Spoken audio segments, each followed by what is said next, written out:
welcome to Meizon Mission. My name's Kevin. This is Levi. We're here continuing our discussions in this series called Known. But before I get into that, I just want to remind you, Meizon Mission is an inclusive faith community. We are creating greater spaces for people to hear and experience the good news of Jesus. And if you want to find out more about Meizon Mission, you can visit our website at meizonmission.com or check us out on social media. We're on Instagram and Facebook and all of the other things. So we're continuing in our series Known. Like I said, last week was a house church week. It was another kind of heavier chapter talking about blessings and woes, blessings to the poor and woes to the rich, which was kind of a hard word to hear, because if we're really all honest with ourselves, we're all poor and we're all rich, and so we have to kind of take the blessings with the woes. But we're going to continue this week, and Levi's going to kind of guide us in a conversation. Why don't you talk to us a little bit about what you want to talk about today? Yeah, I've actually dreaded this a little bit, right? Because sometimes we get to talk or we get to teach or preach about something that we've kind of conquered, like it's something that was an issue in our life, and then like we're over that. And then sometimes we get the opportunity to talk about things that we're still kind of like right in the middle of, right? That like we aren't there yet. And that's kind of our faith journey. I was thinking about this on the way over. It's not like this. I used to think that like a faith journey was like this, but it's not. I spent some time at a theme park, and it's more like a roller coaster, right? Like, I mean, it's more like, yay, God, and then whoosh, like I'm way down here. And so I have discovered that I definitely like talking about certain passages more than others. At our last Meizon Live, I got to talk about Jesus and Simon Peter, and like how he was kind of a screw up, right? But like Jesus never gave up on him, and he just continued to invite him in and to follow. Like, that's awesome. Who doesn't love to teach that passage? Because it's all grace, it's all mercy. It's like there's room for you at the table, there's room for you in God's kingdom, not just Simon Peter. And so I like that a lot. That was great. And so here we are. Today we're going to be talking about enemies. And so that's a little bit tougher.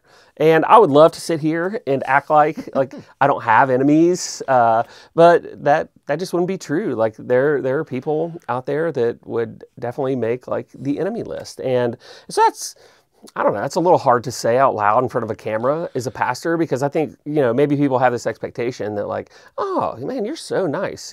I am an Enneagram 8 too, right? We're called 8 holes for a reason, so there are, I think it's really interesting though. Like the Peter story, it's really easy to zoom out and be like, that's everybody else, right? Right. That's everybody else. Like we all know somebody who's like Peter.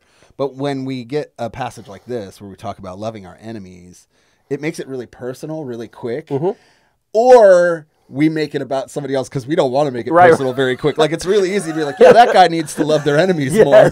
And I'm kind of going to get to that in a minute. But I wanted to ask you, so let's say somebody's in your enemy list. Like, there has been a betrayal. There has been somebody like talk smack about your kid. There's been a thing, right, that moves somebody into the category of enemy. What is your kind of natural response to that person? Like, no Bible, not like just you. And we used to call this like the carnal nature, right? Carnal nature. Kevin, the like before you take the step back and think about it. Yes, reaction? Yeah.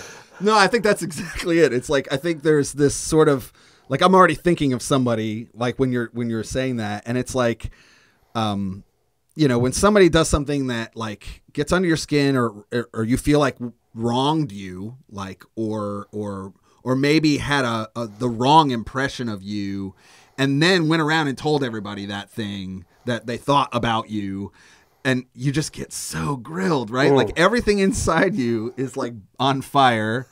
And you want to like cause harm to people, right? Like, and that's like not like you said. I don't want to say that out loud, but I mean, there is this thing inside you that's like, ooh, you want like instant karma to happen, right? You want that like thing to happen that's going to like cause harm to them so that you don't have to. I love those TikTok videos that are like, they say instant karma. Right. I watch them every time. And it's like the jerk driver that's like cutting people off, and then they run into like a pole. You're like, yes. You know, like the cop gets them right as they're running. I watched one of those today. This guy was going bananas on the freeway, and then this unmarked cop just like turns on his light. And the truck driver who was like filming the whole thing was like, yes, right? Like, because there's something in us. It's like, they got what they deserved. Well, we think that, right? We think that if we get that, like, if we get even, or if we see the thing happen, that's somehow going to make us feel better or make the situation better.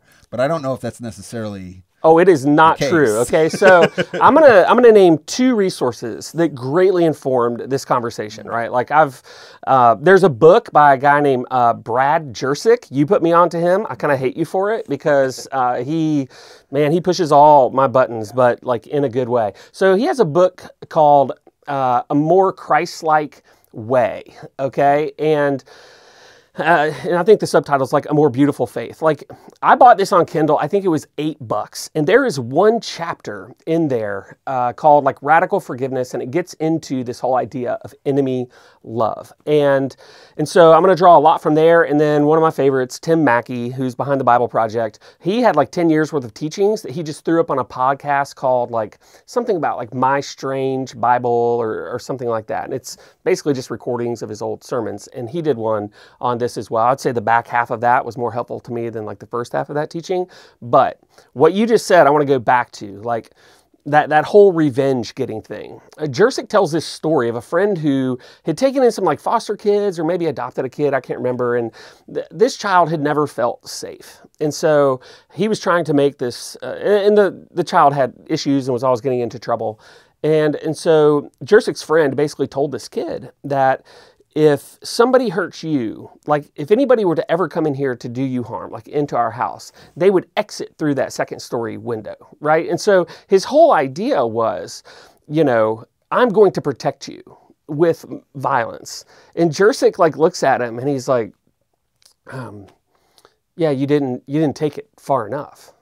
And the guy's like, what? And he's like, yeah, I mean, if you really want to put an end to it, you basically have to kill the guy, right? Like, throwing him out of a second story window isn't enough, because what happens if he lands out there and then he lives? You know, what's going to happen? And even if you were to kill the guy, you know, not that that's right, it's just this spiral. So basically, if that guy lives, he's going to do some things. He's either going to press charges. If he doesn't, it may be worse, right? Because he's then going to be after you, but he's not going to do it equal to what you did to him. He's going to ramp it up, right? So then he does something that's even worse, and then it's just this, it's the Hatfields and McCoys, right? It's an escalation, right? But like, if you kill the guy, then you're going to prison, and this kid that you have fostered is now fatherless again, right? And so I was just like, wow. Like it really just kind of put into a tangible form how like violence and retribution and vengeance, like all it does is ramp things up like every single time. And it hit me because I had some of those same thoughts. Like, how can I get even? You know, like what's the secret thing I could do? And again, don't really like saying that out loud, but all it would do is escalate things it would make my life more complicated to live out what I think that I want to do. And so, one of the other things is, in order to not have to deal with this in my life, I have really not dug into this. And I kind of told myself, well, the word enemy is a really strong word. So maybe it means something like super bad. Maybe it's talking about like a human trafficker or something like that. No, that's not it. Like in this chapter, this guy basically did the same thing. I was like, we're like brothers from another mother, you know? And when he dug into it, he found out it means like someone that I wouldn't consider a friend, someone whose well-being is of disinterest to me, someone where there's ill will between us. And I'm like, check, check, check. Like I'm still on the hook. And so it's a command, right? Yeah. That like we are to love our enemies. And so that's really hard. Any thoughts there? I don't know if this, where I'm coming from in this is like through lots of life experience, right? So like I have experienced a lot of transgressions, right? Like so through my life, you know, there's a lot of harm that's been done to me, and I've had a lot of time to process those things, and my journey of faith with Jesus has helped me to learn to process those things more and more as I've journeyed through life. And so like now I'm at this point where, so like, yes, the initial carnal reaction is still there, but when I take that deep breath and I kind of collect myself, I think my immediate thought is, okay, try to put myself in the shoes of the person who's causing harm. Right, to try to understand like why would this, because I don't think people are crazy, right? Like I think we have this for the most part. I don't think people are crazy. Like I think people have in their mind this idea that they're doing the right thing, right? Like, or at least they believe right. they're doing the right right. thing. Not saying it's the right thing, but I think for me, I've been trying more and more to just understand. Okay, what were you thinking when you did that thing, or why did you do that? And what I've found is that at the end of that thought, it's almost always fear. Almost always, it's that person's afraid of what people are going to think of them.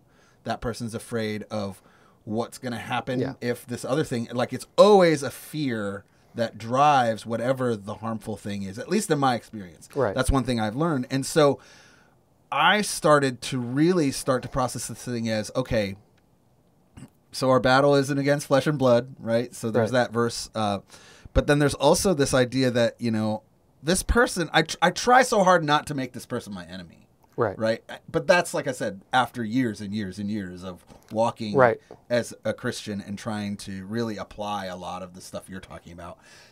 I'm not saying it's gotten any easier. Right. Right. I'm not saying there aren't moments where I really don't do that or can't do that, but I try. I think that's where my heart is like, I really want to try to give people the benefit of the doubt and try to see through it so that I can love them better. If that makes sense. No, that makes perfect sense. Yeah. Well, I want to read the passage that we're actually dealing with today. And it's found in Luke chapter 6, and it begins in verse 27. And this may take just a minute. Jesus is talking. He says, "But I tell you who hear me, love your enemies. Do good to those who hate you. Bless those who curse you. Pray for those who mistreat you. If someone strikes you on one cheek, turn to him the other also. If someone takes your cloak, do not stop him from taking your tunic. Give to everyone who asks you, and if anyone takes what belongs to you, do not demand it back. Do to others as you would have them do to you. If you love those who love you, what credit is that to you? Even sinners love those who love them. And if you do good to those who are good to you, what credit is that to you? Even sinners do that. And if you lend to those from whom you expect repayment, what credit is that to you? Even sinners lend to sinners, expecting to be repaid in full. But love your enemies, do good to them, and lend to them without expecting to get anything back. Then your reward will be great, and you will be sons of the Most High, because He is kind to the ungrateful and wicked. Be merciful, just as your Father is merciful." Oh my gosh, man. So I've actually spent a couple of weeks kind of preparing for this, and I walked away with a couple of very concrete things that I felt like I wanted answers to. What does it mean to love my enemy? Okay. And then how do I pray?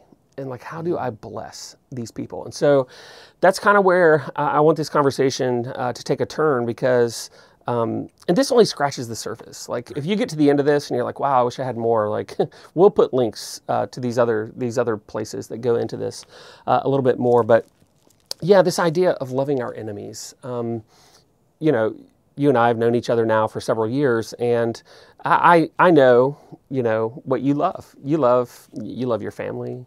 You love music. We love certain types of food. You love to watch movies and talk about them and find like spiritual connections in them. And I love a lot of things too. I love disc golf, right? I love to play disc golf. I love to watch my kids play sports. I love my family. And the interesting thing about the word love in the English language is it is always wrapped up in emotion and feeling. And it's almost like something that happens to us. Yeah. You tracking with me? Yeah. Right on.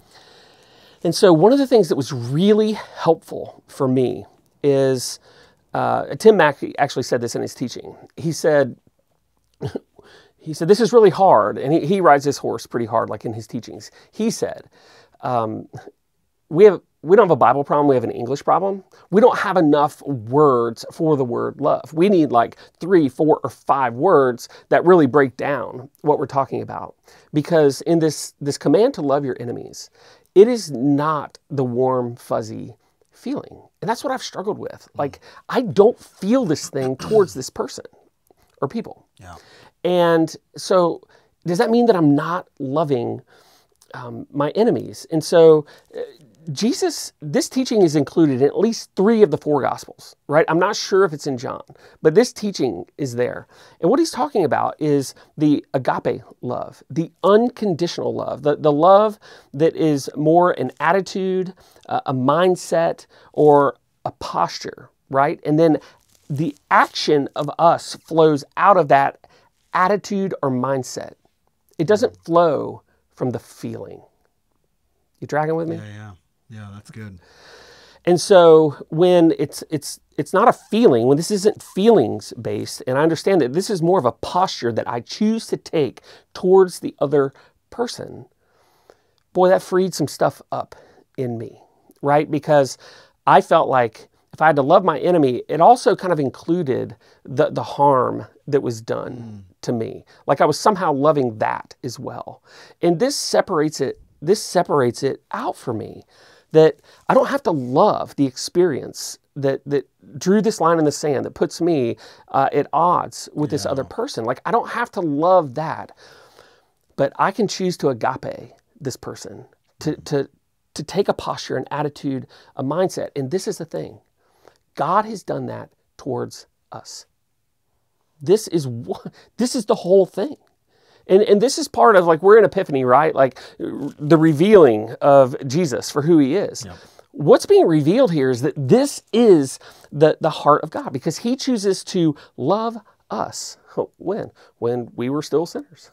What did he do? He took action. Christ died for us. Like, the action didn't flow out of some feeling that he had towards us because we're so good. We were basically kind of opposed to God, and yet he took this action that revealed this agape love. Yeah. Oh man, like I just want to cuss right now. You know, it's like that was so freeing. Yeah. Any thoughts there? Well, because we want to react or even respond in a feeling. Right? Like the feeling is what motivates. We're all up in the feelings. Right. The feeling is what motivates us. Yes. Whether it's the feeling of like, oh, it feels good to help, or the feeling of I feel good for helping, like, or restoring that, or forgiving that person. Like, I feel good about forgiving that person. Like, we can make it very much about us and about, like, you know, well, I forgave that person and things are better because that relationship feels better. But that doesn't necessarily, you know what I'm saying? It's like when we base everything based on how we feel about both the action of forgiveness or the action of loving and the aftermath of it. Yes. If it's all about feelings, it just happens again, right? Like then the hurts and the things that caused it are never really held accountable for. They're just feelings, right? That's why I think it's so important, and this is like I'm going to kind of meta this a little bit, but I think that's what's so important right now about accountability being separated from forgiveness. Like, you can forgive someone wholly and completely, and still there can be accountability for what they did. Yeah, there could be a consequence. There may be a break in the relationship that is never fully restored, right? I mean, sometimes reconciliation can happen, but sometimes, like, that would mean allowing the abuser to continue to abuse. Right. And so that's not. Well, I think we have this idea though that we forgive and forget, right? We forgive the person, and now they're no longer responsible for what they did. Yeah, like we throw it into the sea of forgetfulness. Right. You know. Yeah. Or vice versa. Like, I've done something. Yes. You've forgiven me, so now I don't have to. We're good now. I don't have to. Right. Yeah, totally get what you're saying. Tim Mackey in his teaching, he had this quote that was basically this. He says, as a follower of Jesus, we don't have the right to treat someone as unloved that he has declared beloved. No, man. I'm like, this is the real stuff. Yeah. This is the real stuff. Like, we don't have the right to treat someone as unloved that he has declared beloved. And he goes all the way back to the beginning, right? And he says that we are created in the image of God. That person is an image bearer of God. No matter how poorly they are bearing that image, that is who they are. And so, you know, this teaching goes on, and this is really fleshed out when we do this to the person who opposes us, because the scripture even says, like, well, even the people who are outside of our faith system, they agape love the people who agape love them back. Like, that's no big thing. Like, we do this in our families, right? I mean, there's times when, like, the marriage relationship is great and it's easy, you know, to do the actions of love, you know, empty the dishwasher, pick up the house, you know, do the errands, those kind of things when things are great. And then there's these times when, like, oh man, like, it's just not clicking, but we still do the agape because it's always being returned. Like, this is where it's fleshed out, is when we do, this is the heart of God. When we begin to put into actions the action that he took towards us. Like, this is it. Some people say that this, and I would agree right now in this moment, that this is the hardest teaching of Jesus. Oh yeah, absolutely. That this is the hardest teaching. Yeah, I mean, I think what it also gets to, and I think this is the point you're about to make, but I can't help but think, like, this is who God is. Right? Like this is, like, if you understand this love is not a feeling, and that forgiveness is not motivated by emotions, and that, like, if you can get there, that's how you reflect who God is to the world. But you're right, it's the hardest thing ever. Yes, it is. All that to say that it was super helpful for me to be able to separate this command to love from the emotion or the feeling of it all. Could that come back around someday? I guess so. Like, in several instances in my life, like, it hasn't, you know, but time has helped, you know, as well. But it really is an attitude, a mindset, a posture that I can choose even while greatly disliking someone's actions. Yeah. Like, I can separate the actions from the person. And so love sometimes can mean being kind to someone by, like, not taking revenge. Like, that's the loving thing to do, you know. And then it can actually move towards, like, doing kind things and blessing that person because they are an image bearer of God. They have been declared beloved by God. So there's a ton of stuff that we can talk about here, but go ahead. I just want to inject this too, because this is just a thought for anybody who's watching too, is, you know, sometimes there's situations where we can forgive and we need to stop engaging. Like, if there's an abusive situation happening, yes. if there's something happening that is not healthy, we need to realize that, yes, forgiveness, but that doesn't mean engagement. Like, if there needs to be distance placed between you and something harmful, then I would definitely advise, both pastorally and as a friend, like, you got to get out of that unhealthy situation or that harmful situation, so that way you can be taken care of. And then also, like, that's where the healing is going to happen, is from the distance of that. Some situations will never come to full restoration. Right. And that is hard, because we want full restoration, but some situations are never going to come to that full restoration, and we need to seek God to restore us. Right. And that full restoration takes two sides. You can't have a full restoration with one person desiring it and the other person like, no, we're good. Like, I forgave you in my heart. Like, you're never going to get there. Yeah. All right. So, so the second question that I really had was, how do I pray for our enemies, my enemies? See, I so want to put it out there, right? I don't want to acknowledge that this is something in my life, but so in reading this more Christ-like way, man, this Bradley Jersick, like, he went through it, right? And to the point where he lost like the ability to provide for his families because of the way that some people came after him. And so he actually sought out like a peacemaker in Norway or something, like this guy who is known as a peacemaker. And so there's some dialogue in between them in the book. And so this was powerful for me. So basically the peacemaker said, he said, I do this with my wife every day. The peacemaker, the guy who like, people pay him to learn how to like be peacemakers. Right. He has an enemy list. He's a peacemaker and has an enemy list, like written down. Wow. And that's what he told Brad to do. He's like, write down the people who would fall into your list of enemies. And I got to be honest, I'm like reading this. I'm like, oh, I like this. I like this. Like I get to write them down and like name them. And this is the part that like totally kicked me in the butt. It was, all right, now write down the list of people that would put you on their enemy list. Write down the people that you have wronged. I was like, oh no. Yeah. So when I did this, do you know what happened? The list of the people that I had wronged was so much longer than the list of the people who had wronged me.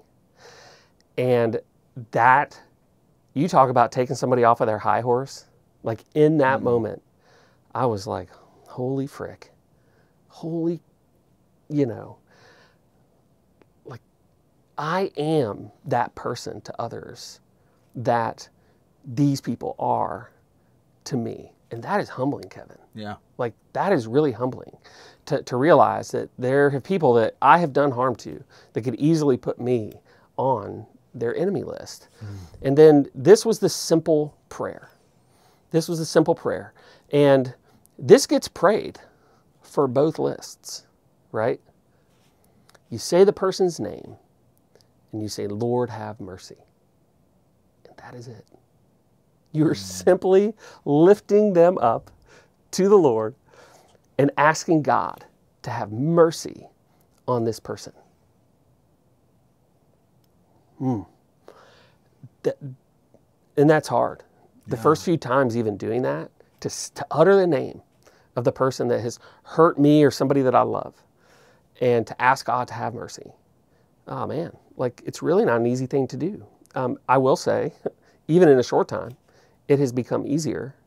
And then you lift up these names of people that you have harmed and ask that God would have mercy on you.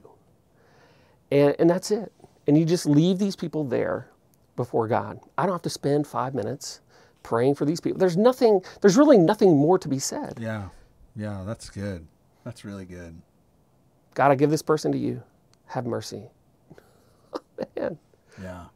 And I'm doing this in belief that in time there's freedom that comes with this.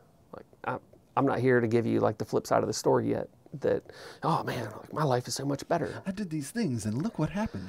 No, but move that bus. But I think these are the right things to be done. Yeah. And I believe that with everything in me. We are never closer to the heart of God than when we love our enemies, when we're kind and gracious and merciful towards those who have hurt us. Tim Mackey closed his sermon with this story about Martin Luther King Jr. And it happened in 1963, and there's actually a picture of him that somebody had burned another cross in his front yard. And he comes out the next morning, and he has on his very nicest suit that he owns. And he could be, as he's cleaning up the shell of this burned up cross, that was burned in his front yard, he could be heard asking for God to bless the people who did this in his yard, right? Like he lived like the exact words, like bless those. Like he prayed God's blessing. And I find it interesting that I think there are more streets named after Martin Luther King Jr. than any other person in our country. And this was his ethic. This was his ethic, 100%. This was his ethic. Love your enemies. Bless those who hurt you. Live generously towards those. This was the whole thing. Because he realized that whole, like, violence will just, spiral, and escalate. And so, yeah, like, it does work. It does work. It takes time. It may not feel like it's working in the moment, but he made a far greater impact than if he would have just turned to violence. Yeah. Right. I mean, 100%. So there's a prayer that I kind of want to read for us as we close this time. But before I do that, I want to ask you, like, any thoughts? I know I did a lot of talking. No, it's good. I think this topic, I mean, I've actually hesitated to even get into it because it would go on and on and on. Like, there's so much to this, right? Between the loving of enemies and forgiveness. I mean, we could talk for hours about forgiveness, I think, because there's so much to that is so much more than what we realize. Right. There's so much. I think also, just if there's anything I would add to what you're saying, is that the act of forgiveness and the act of loving our neighbor really ultimately impacts us. Mm-hmm.